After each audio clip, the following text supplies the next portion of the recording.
Let's go into what human design is and what the types are before we get too much into that. That way everyone the basics.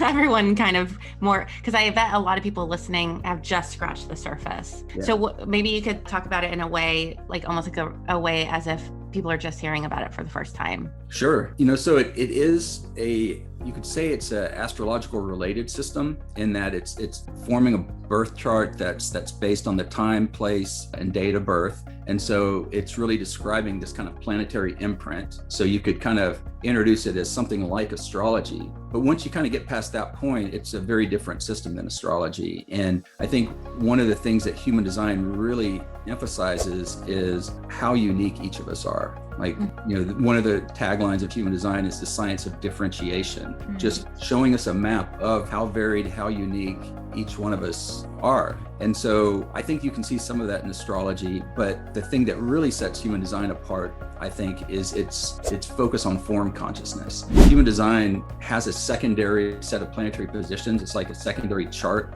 within the body graph, the birth chart. So there's really like 2 points in time. And if you're looking at a body graph, if you've seen it, the positions of the planets that are in black are going to be, they're based on the time and date that you were born, your birth date. Going 3 months back, to the beginning of the third trimester of the pregnancy, you get the imprint of the form, which is showing you the characteristics that your body is carrying. And so much of human design is about kind of looking at the whole person between mind and body and then directing us back to our form consciousness, the innate intelligence or truth within ourselves, which is really anchored in our bodies. I think you would look to like the personality or the black activations for the part of us that comes in and kind of inhabits the body, the form. It's the awareness that drops in, which we would probably associate with, spirit, I think. And so, that's kind of the quick overview of it. Let's go into the types, since everyone listening, if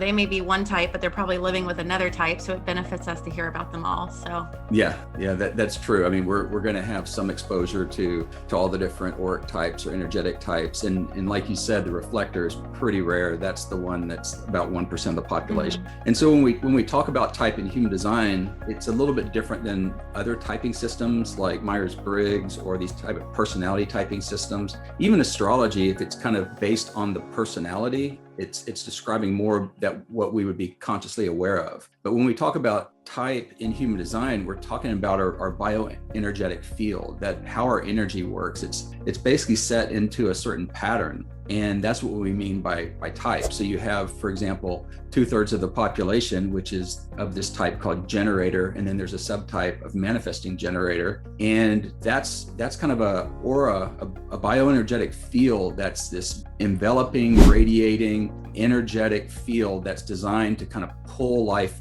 to it. It's very magnetic, it's receptive, and it's designed to interface with life as it's happening and kind of pull things into it. Where if you go to my type as a projector, we're about 20% of the population, so 1 in 5 people, and it's a very different type of aura. It's also receptive and absorbing, but it's very focused and penetrating. Projectors tend to really do best when they have something to put their attention on.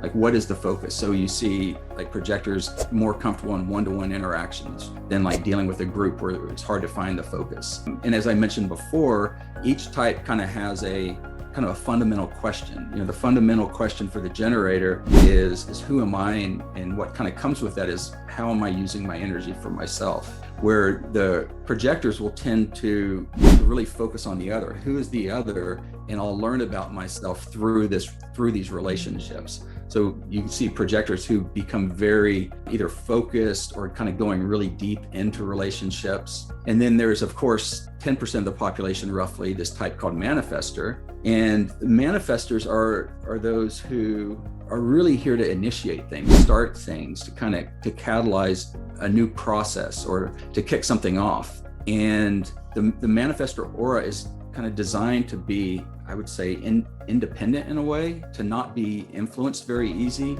not to be interfered with. And that kind of allows them to kind of move through the world in a way that they can really act on their vision without interference. And so that it's sometimes said that the manifestor aura is kind of repelling, which kind of sounds negative. Yeah, I read that. It's like moving stuff out of the way. It's like, it's with the manifestor, it's kind of like, get with the program or move out of the way. And I was reading too that they're like the most likely to be the ones conditioned by their parents, because you're like trying to change them from being that right abrasive or whatever the word would be. Well, they're not meant to be controlled. I mean, right. The generator and projector types are a lot more interactive. We're, that's not to say that manifestors aren't interactive, but relatively speaking, it's really for a manifestor to kind of have their own program, their own, depending on what their authority is and what their design is, to kind of move through the world in an independent way. So reflectors, roughly 1% of the population. What you'll see in a reflector chart is that there are no channels defined. There are my gosh.